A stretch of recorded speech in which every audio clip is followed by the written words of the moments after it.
नमस्कार दोस्तों, स्वागत है आपके अपने यूट्यूब चैनल संस्कृत अड्डा पर।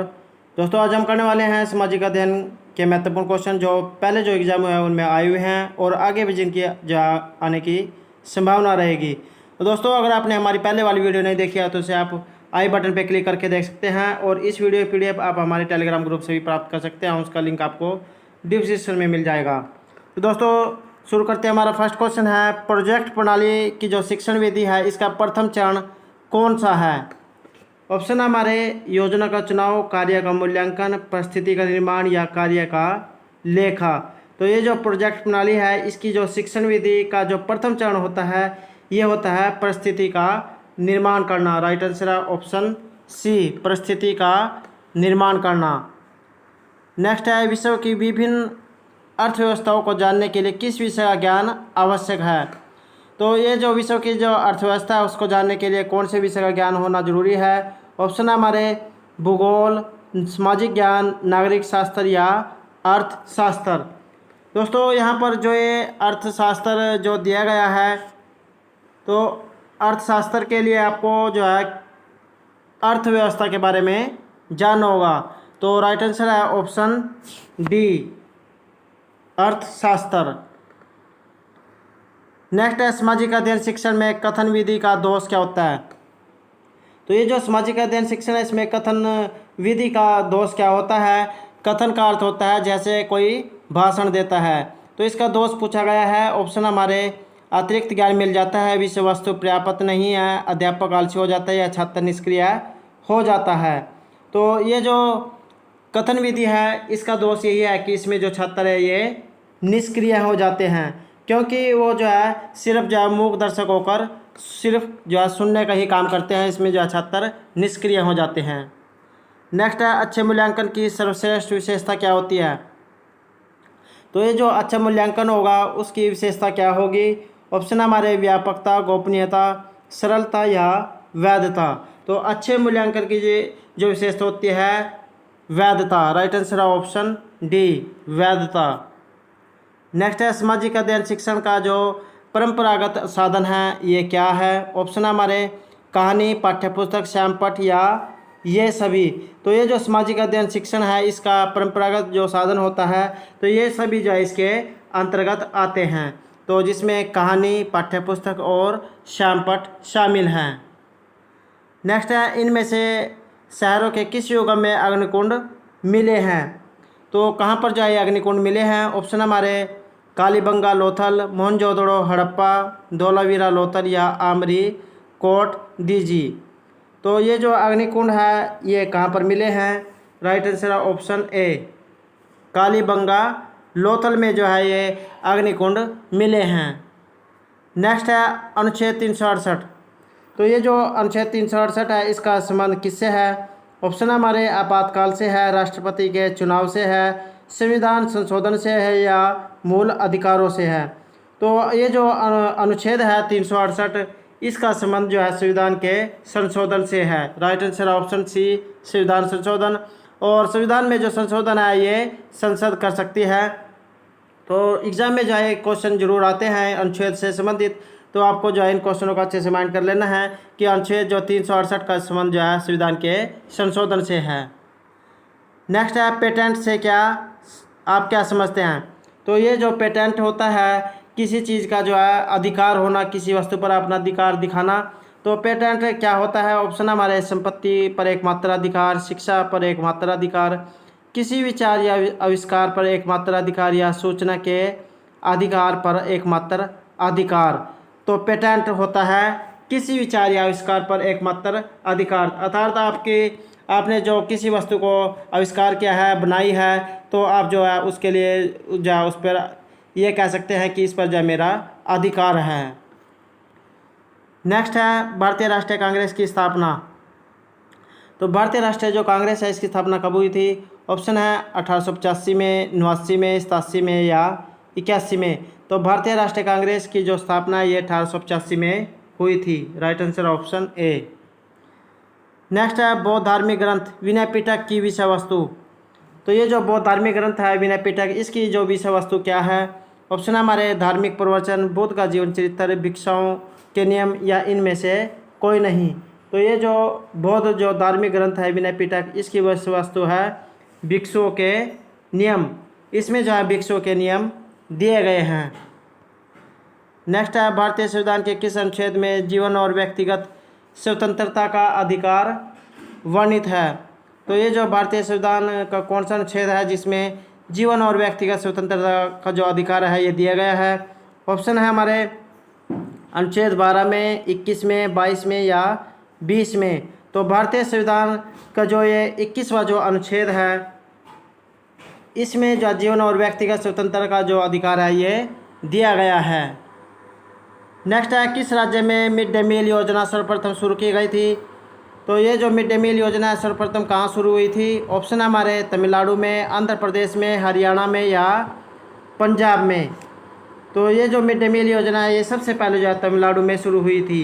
राइट आंसर है ऑप्शन ए। अगला क्वेश्चन है भारत में चुनाव आयोग के द्वारा चुनाव प्रचार के लिए निर्धारित अवधि। तो भारत में जो ये चुनाव आयोग है इसके द्वारा चुनाव के लिए जो है एक जो तय सीमा निर्धारित की गई है। तो आपको इसको बताना है। ऑप्शन हमारे 3 सप्ताह, 2 सप्ताह, 1 सप्ताह या इनमें से कोई नहीं। तो भारत में जो चुनाव आयोग है इसके द्वारा 2 सप्ताह जो है चुनाव के लिए जो है निर्धारित है, ये अवधि निर्धारित की गई है। तो राइट आंसर ऑप्शन बी, 2 सप्ताह के लिए जो तिथि निर्धारित की गई है। अगला क्वेश्चन है किस प्रांत में रैयतवाड़ी राजस्व प्रणाली को लागू किया गया था।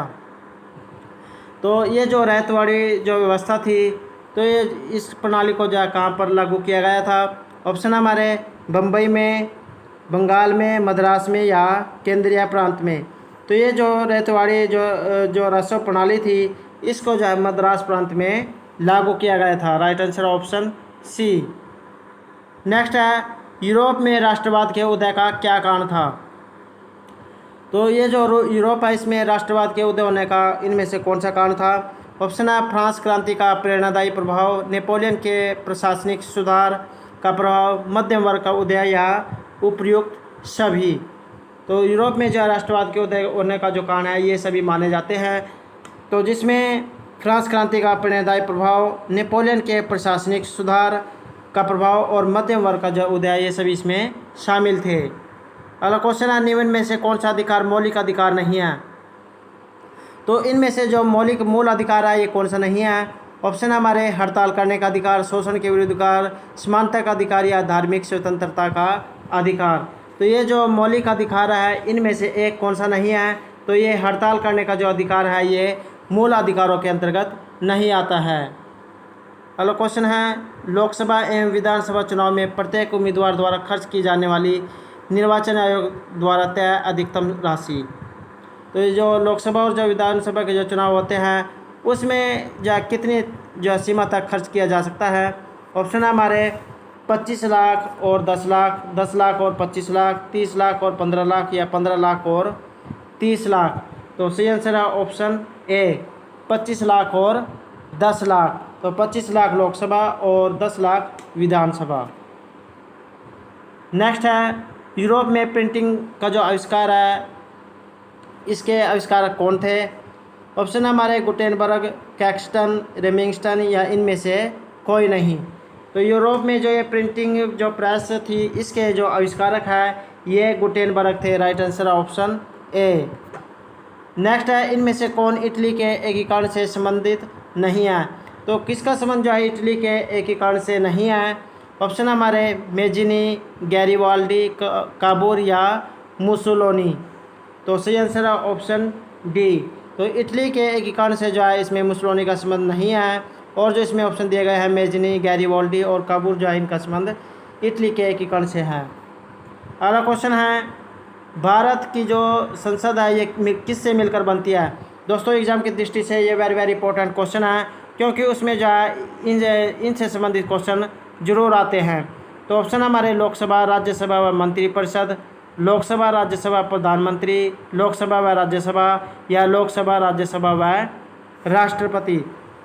तो भारत की जो संसद है इसमें लोकसभा, राज्यसभा और जो राष्ट्रपति होते हैं ये तीनों जो इसमें शामिल होते हैं। इन तीनों को मिलाकर ही जो संसद बनती है। दोस्तों अगर आपको हमारे क्वेश्चन अच्छे लग रहे हो तो लाइक ज़रूर कीजिएगा और कमेंट बॉक्स में लिखिएगा कि आपको हमारे क्वेश्चन कैसे लगे हैं।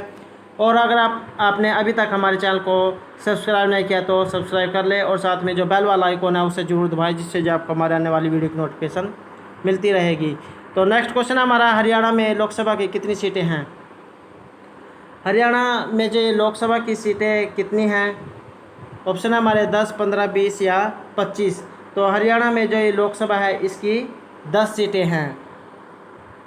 नेक्स्ट है हिंद चीन उपनिवेश।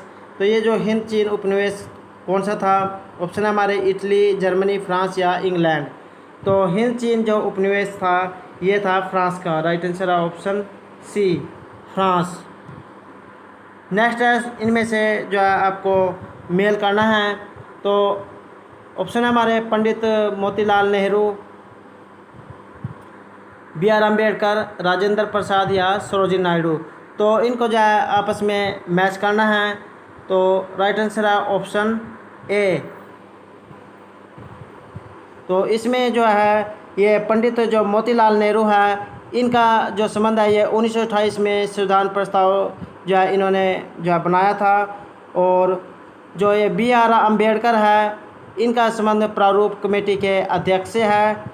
और जो राजेंद्र प्रसाद है इन्होंने संविधान सभा के अध्यक्ष, ये जो थे संविधान सभा के अध्यक्ष थे। और जो सरोजिनी नायडू है ये जो है संविधान सभा की इनका संबंध जो है संविधान सभा से है। अगला क्वेश्चन है नई दिल्ली के वास्तुकार। तो नई दिल्ली के जो वास्तुकार है ये कौन थे? ऑप्शन हमारे चार्ल्स कोरिया, एडवर्ड लुटियन, ली कार्बुजियर या इनमें से कोई नहीं। तो नई दिल्ली के जो वास्तुकार है ये थे एडवर्ड लुटियन। दोस्तों ये जो क्वेश्चन है जो क्लर्की का जो एग्ज़ाम हुआ था 2019 में, उसमें जो है क्वेश्चन पूछा गया था। तो इस प्रकार जो क्वेश्चन है ये एग्ज़ाम में आते रहते हैं। नेक्स्ट है भारत के प्रथम उपराष्ट्रपति। तो भारत के जो प्रथम उपराष्ट्रपति ये कौन थे? ऑप्शन हमारे डॉक्टर सर्वपल्ली राधाकृष्णन, वराहगिरी वेंकटगिरी, डॉक्टर जाकिर हुसैन या B.D. जत्ती। तो भारत के जो प्रथम उपराष्ट्रपति थे doctor Sarvepalli Radhakrishnan. Right answer option A. अगला क्वेश्चन है जैन धार्मिक ग्रंथों का पहला जो संकलन है ये तैयार हुआ था। तो जैन धार्मिक ग्रंथों का जो पहला संकलन है ये कहाँ तैयार हुआ था? ऑप्शन हमारे अमरावती में, वल्लभी में, प्रयाग में या उज्जैन में। तो धार्मिक जो जैन ग्रंथ है इनका जो संकलन है ये तैयार हुआ था वल्लभी में। राइट आंसर है ऑप्शन बी। नेक्स्ट है इनमें से किस राजवंश ने मध्यकालीन भारत में शानदार उद्यानों का निर्माण कराया था? तो कौन सा राजवंश है जिसने मध्यकालीन भारत में जो शानदार जो उद्यान है, बाग बगीचे हैं, इनका निर्माण कराया था? ऑप्शन हमारे मुगल, तुगलक, खिलजी या सैयद वंश। तो ये राइट आंसर है ऑप्शन ए, मुगल वंश ने जो है ये शानदार उद्यानों का निर्माण कराया था। अगला क्वेश्चन है भू अभिलेखन के जो ये रख रखाव है इसके लिए कौन जिम्मेदार होता है? तो भूमि संबंधी जो रिकॉर्ड है इसके रख रखाव के लिए कौन जिम्मेदार होगा? इसका इनका जो रिकॉर्ड है किसके पास होता है? ऑप्शन है पटवारी, तहसीलदार, नंबरदार या इनमें से कोई नहीं। दोस्तों ये जो क्वेश्चन है ये जो 2018 का जो सीटेट का जो एग्ज़ाम हुआ था उसमें भी जो है क्वेश्चन आया हुआ था। तो भू अभिलेखन के रख रखाव के लिए कौन जिम्मेदार होता है? तो राइट आंसर है ऑप्शन ए, पटवारी। नेक्स्ट है सिद्धू व कान्हू का संबंध है। तो सिद्धू और जो कान्हू है इनका संबंध कौन सी जाति से है? ऑप्शन हमारे मुंडा विद्रोह से, संताल विद्रोह से, भील विद्रोह से या कोया विद्रोह से। तो सिद्धू और जो कान्हू है इनका संबंध संताल विद्रोह से है। राइट आंसर है ऑप्शन बी, संताल विद्रोह। तो दोस्तों ये थे हमारे आज के सामाजिक अध्ययन के महत्वपूर्ण क्वेश्चन। दोस्तों अगर आपको हमारे क्वेश्चन अच्छे लगे हों तो एक लाइक ज़रूर कीजिएगा और अगर आपने अभी तक हमारे चैनल को सब्सक्राइब नहीं किया तो सब्सक्राइब कर ले। और दोस्तों हमारे साथ अंत तक बने रहने के लिए धन्यवाद।